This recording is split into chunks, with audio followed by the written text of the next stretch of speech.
तो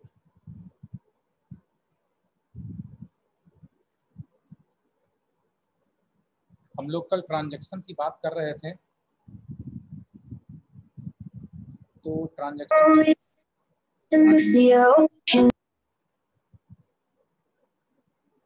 की कल बात किया जा रहा था।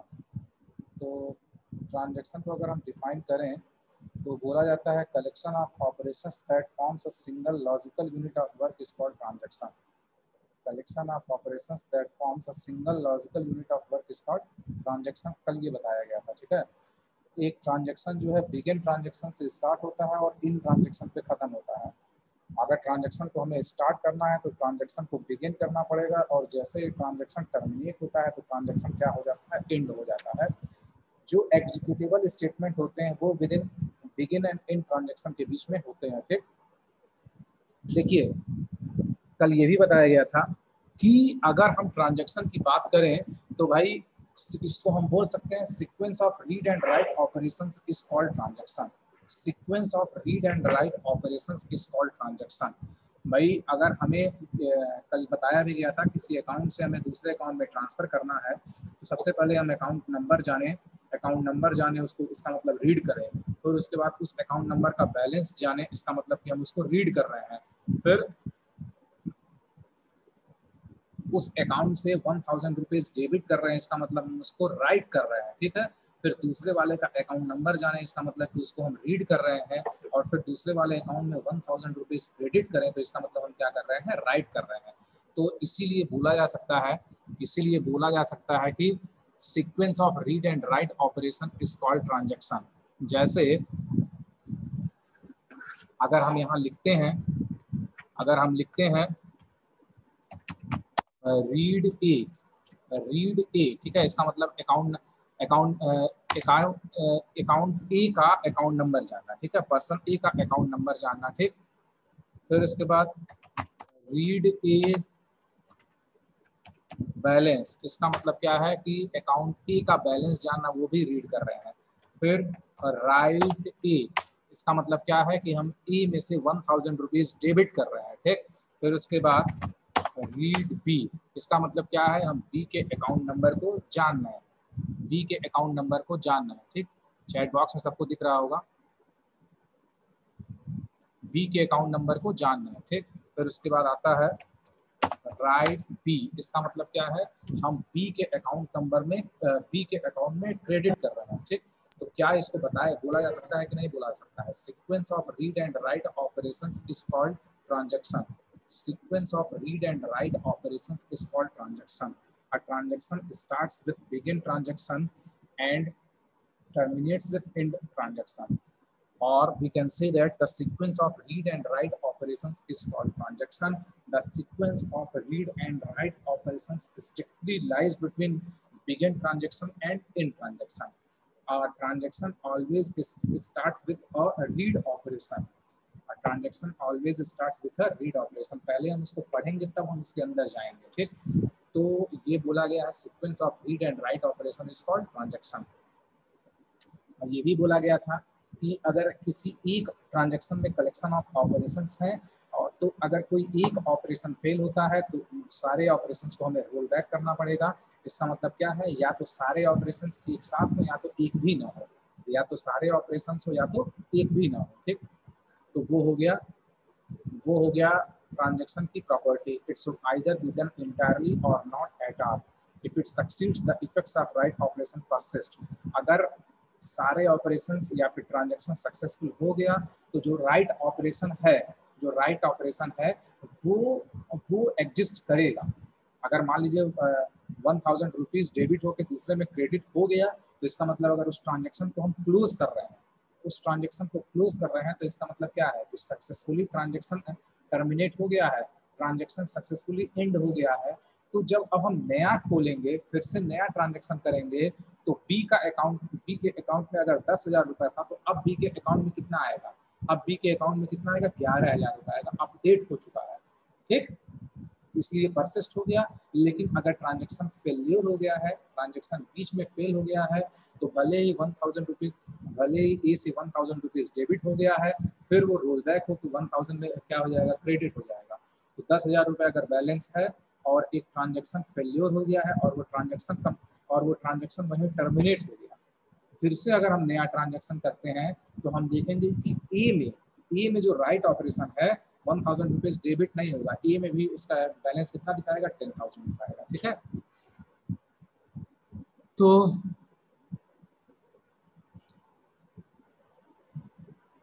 देखो ये बोला गया है इसलिए these guarantees are made despite concurrent activity in the system and despite failures that may अगर सिस्टम का फेल्योर भी हो गया तब भी जो है वो जो ऑपरेशन एक बार हो गया है वो सारे ऑपरेशंस एज इट इज रहेंगे। थोड़ा सा एक स्टेट्स बताया गया था। ये ड्यूरेबल स्टार्टिंग स्टेट से ट्रांजेक्शन स्टार्ट होता है। ठीक, ड्यूरेबल का क्या मतलब है, ड्यूरेबल का मतलब है कि उसकी ड्यूरेबिलिटी कुछ टाइम के लिए वो ड्यूरेबल है। अगर एक बार ट्रांजेक्शन कंप्लीट हो गया है तो वो लाइफ टाइम के लिए ड्यूरेबल है। मतलब कि अगर हम उस ट्रांजेक्शन को क्लोज करके फिर नए बार उसी ट्रांजेक्शन को करेंगे तो जो राइट ऑपरेशन है वो उसमें एग्जिस्ट करेगा। तो इसीलिए यहाँ बोला गया है ड्यूरेबल स्टार्टिंग स्टेट स्टार्ट करता है स्टार्टिंग स्टेट से। उसके बाद जैसे ही ट्रांजेक्शन शुरू होता है, जैसे ही ट्रांजेक्शन शुरू होके एक दो ऑपरेशंस कंप्लीट करता है उसको बोला जाता है इंटरमीडिएट स्टेट। क्या बोला जाता है उसको, इंटरमीडिएट स्टेट। ठीक, अब इंटरमीडिएट स्टेट में दो कंडीशन बनता है। जैसे ही ट्रांजेक्शन इंटरमीडिएट स्टेट में गया उसके दो कंडीशंस बनते हैं। कौन कौन से, या तो वो अबॉर्ट करे या तो वो वहीं पर फेल कर जाए। फेल करने को हम अबॉर्ट बोलते हैं, फेल करने को हम क्या बोलते हैं, अबॉर्ट। और या फिर क्या हो जाए, वो सक्सेसफुल हो जाए। तो अगर अबॉर्ट करेगा तो जो ट्रांजेक्शन जिस स्टेट में पहले था उसी स्टेट में रोल बैक होगा, पहले वाले स्टेट में जाएगा। अगर वो फेल होगा तब, और अगर वो फेल नहीं होगा तो वो इंटर किस में करेगा, ड्यूरेबल कंसिस्टिंग एंडिंग स्टेट, वो समाप्ति की तरफ बढ़ेगा। ठीक, और उसके बाद ट्रांजेक्शन को हम क्या बोलेंगे, सक्सेसफुल हो गया ट्रांजेक्शन। भाई ट्रांजेक्शन टर्मिनेट तो होगा ही, या तो वो अबॉर्ट करके टर्मिनेट हो, मतलब कि ट्रांजेक्शन एंड तो होगा, या तो अबॉर्ट करके हो, या तो सक्सेसफुली कंप्लीटेड ये करके ट्रांजेक्शन खत्म। तो ये ट्रांजेक्शन का प्रोसेसिंग है, कल भी बताया गया था ये।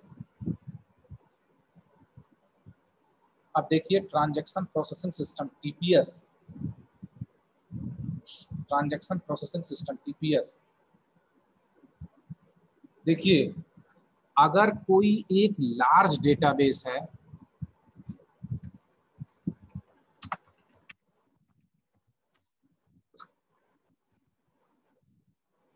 अगर कोई एक लार्ज डेटाबेस है उस पे एक साथ कई यूजर्स उस पे एक साथ कई यूजर्स ट्रांजैक्शन कर रहे हैं,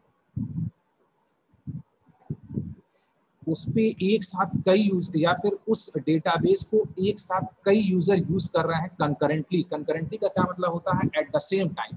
कंकरेंटली का क्या मतलब होता है, एट द सेम टाइम। तो वो ट्रांजैक्शन कहलाता है ट्रांजैक्शन प्रोसेसिंग सिस्टम, जिसको हम बोलते हैं टीपीएस,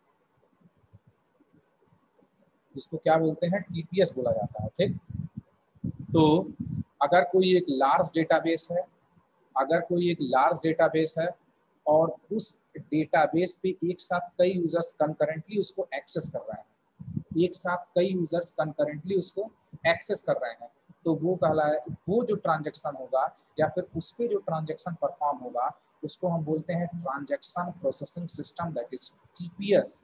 क्या बोलते हैं उसको, ट्रांजैक्शन प्रोसेसिंग सिस्टम या फिर टीपीएस। ठीक, इसका सबसे अच्छा एग्जांपल क्या है, सबसे अच्छा एग्जांपल है कौन कौन सा, भाई यहाँ सामने दिख भी रहा है। सबसे अच्छा एग्जांपल कौन कौन सा है, रेलवे रिजर्वेशन सिस्टम। हाँ सही है, railway reservation system, banking system. इसके अलावा और कोई बताओ, इसके अलावा और कोई, railway reservation system, banking system, और कोई बताएगा,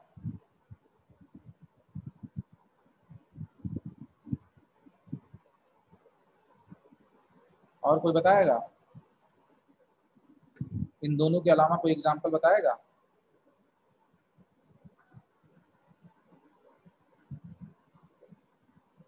एक ऐसा transaction process,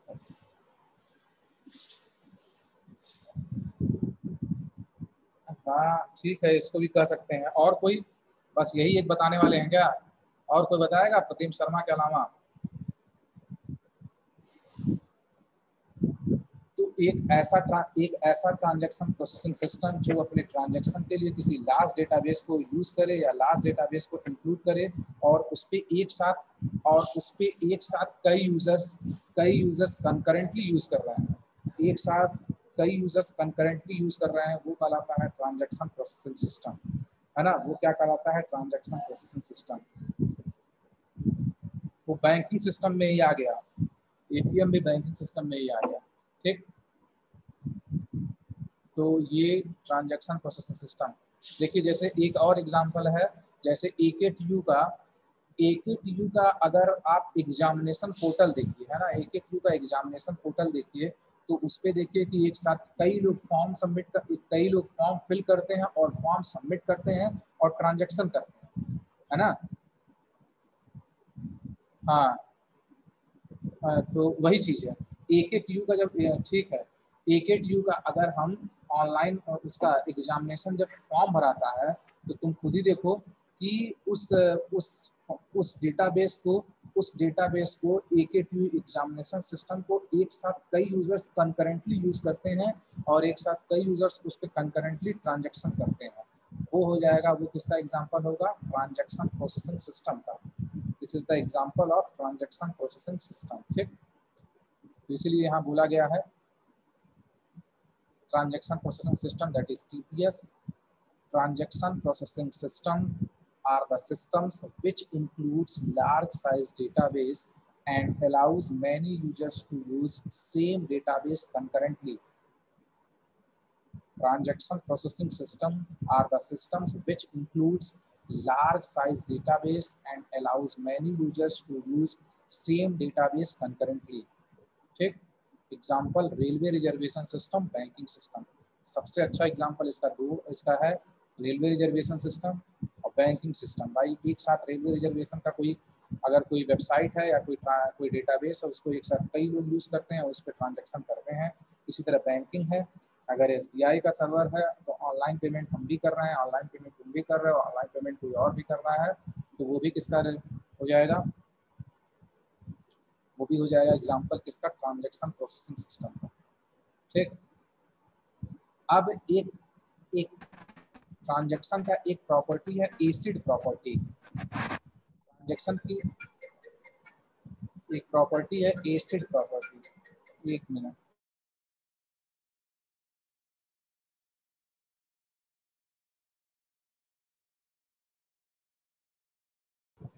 transaction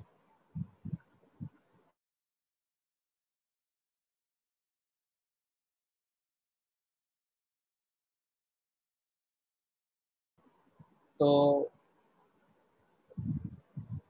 acid property है ट्रांजैक्शन प्रोसेसिंग सिस्टम का, या फिर ट्रांजैक्शन कॉन्सेप्ट का एक प्रॉपर्टी है एसिड प्रॉपर्टी। कोई इसका फुल फॉर्म बताएगा एसिड प्रॉपर्टी का? What is the full form of acid? What is the full form of acid?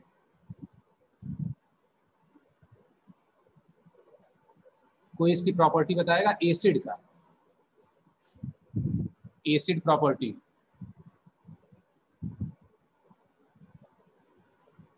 कोई फुल फॉर्म बताएगा इसका? देखो,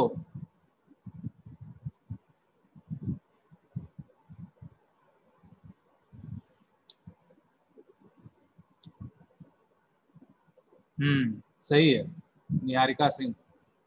हाँ ठीक है, प्रतिम शर्मा। और डी का देखो, एसिड प्रॉपर्टी का क्या है? ठीक है, तो एसिड प्रॉपर्टी देखिए, ट्रांजैक्शन कॉन्सेप्ट का एक बड़ा ही इंपॉर्टेंट प्रॉपर्टी है, जिसको फॉलो करके कोई भी ट्रांजैक्शन होता है। अगर हमें कोई भी ट्रांजैक्शन करना है तो एसिड प्रॉपर्टी ऑटोमेटिक, अगर transaction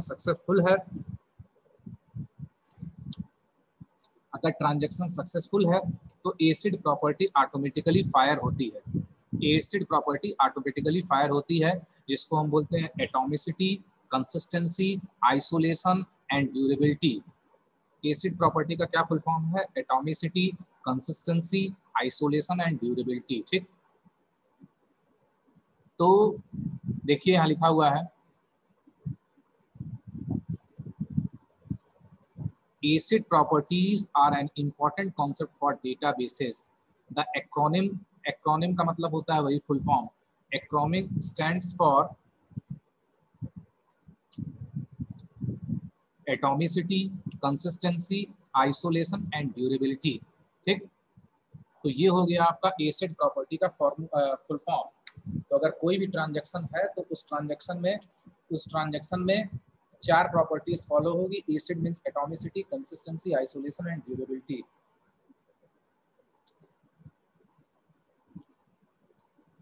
Acid properties are an important concept for databases. The acronym stands for atomicity, consistency, isolation and durability. To ensure integrity of the data, we require that the database system maintains the acid properties. यहाँ maintains होगा, इस by mistake लिखा गया maintains the acid properties। ठीक, आप कोई बताएगा कि what is the meaning of atomicity, consistency, isolation and durability? Atomicity का क्या मतलब होता है, आइसोलेशन का क्या मतलब होता है, कंसिस्टेंसी का क्या मतलब होता है, ड्यूरेबिलिटी का क्या मतलब होता है?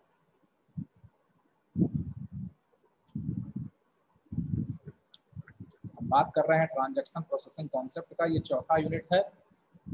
अब चौथे यूनिट में और पांचवें यूनिट में पूरा ट्रांजैक्शन है और लॉग बेस्ड रिकवरी वगैरह, मतलब ट्रांजैक्शन पे रिलेटेड है। ठीक है, तो इसमें कहीं ना कहीं आपको मैक्सिमम चीजें थ्योरी मिलेंगी इसमें।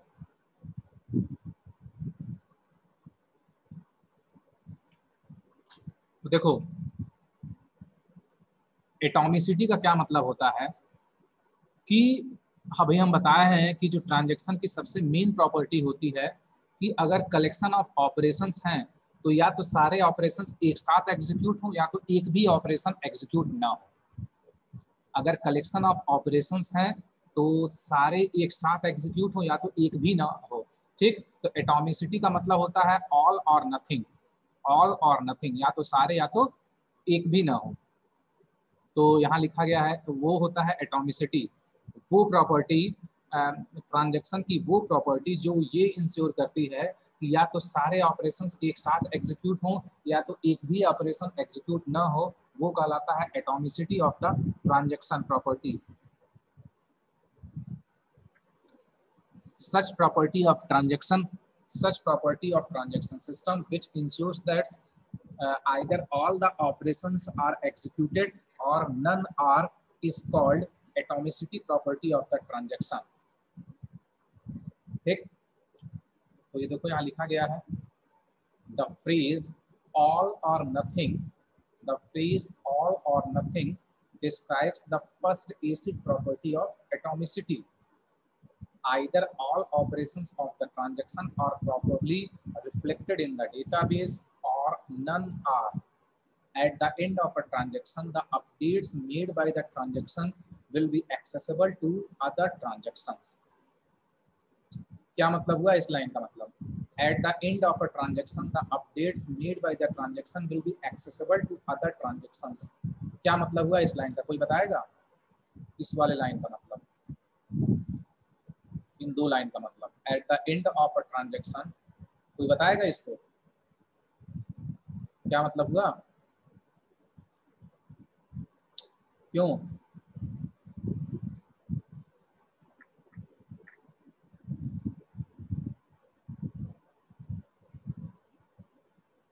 इसका मतलब ये हुआ कि at the end of a transaction the updates made by the transaction will be accessible to other transactions. इसका मतलब क्या है कि आइदर ऑल और नथिंग, अगर सारे ऑपरेशंस हो गए तो जाहिर सी बात है कि वो जो ट्रांजैक्शन की वो जो डेटाबेस है, अगर सारे ट्रांजैक्शंस हो गए, मान लो एक कोई ट्रांजैक्शन T1 है, उसमें सारे ऑपरेशंस परफॉर्म हो गए, ठीक है, तो कोई ट्रांजैक्शन T2 है, अगर अगर मान लो एक कोई ट्रांजैक्शन T1 है, उसमें सारे ऑपरेशन सक्सेसफुली परफॉर्म हो गए, तो जाहिर सी बात है कि उस ट्रांजैक्शन में कोई ना कोई अपडेट होगा। अगर ए से हम 1000 रुपीज डेबिट करके बी में ए 1000 रुपीज क्रेडिट कर रहे हैं, तो इसका मतलब कि अगर ए में 10,000 है और बी में 10,000 है, तो इसका मतलब जब वो ट्रांजैक्शन कंप्लीट हो जाएगा तो T1 में A में कितना बचा? A में बचा 9000 और B में कितना हो गया? B में हो गया 11000। A में बचा 9000 और B में कितना हो गया? 11। तो अगर कोई ट्रांजैक्शन T2 है तो जो अगर और वो T1 को यूज कर रहा है तो जो अपडेट T1 में हो गया वही T2 एक्सेस करेगा, बेस वैल्यू को यूज नहीं करेगा, वो जो अपडेट हो गया है उसी को एक्सेस करेगा। ठीक है, ये होता है एटॉमिसिटी। तो एसिड प्रॉपर्टी में एक हो गया आपका एटॉमिसिटी, फिर कंसिस्टेंसी, फिर आइसोलेशन, और उसके बाद लास्ट में क्या है? ड्यूरेबिलिटी। तो एक बता दिया गया आपको एटॉमिसिटी। अब कोई कंसिस्टेंसी को डिफाइन करेगा? कंसिस्टेंसी को कोई डिफाइन करेगा?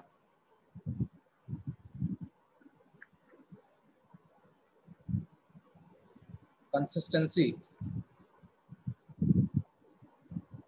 atomicity, consistency, isolation and durability. We are talking about what are the acid properties. We are talking about what are the acid properties of a transaction. Atomicity, ठीक है, consistency, ठीक है। और कोई बताएगा कंसिस्टेंसी को? भाई नाम से इसके क्लियर है, एटॉमिसिटी की हम बात कर चुके हैं, either all or nothing, the property of a transaction which ensures that either all the operations of a transaction will happen or none are, then this property is called atomicity of the transaction. So how we define what is consistency? चलिए इसको आज यहीं खत्म करते हैं, ठीक है। अब इसके आगे फिर बाद में बताया जाए।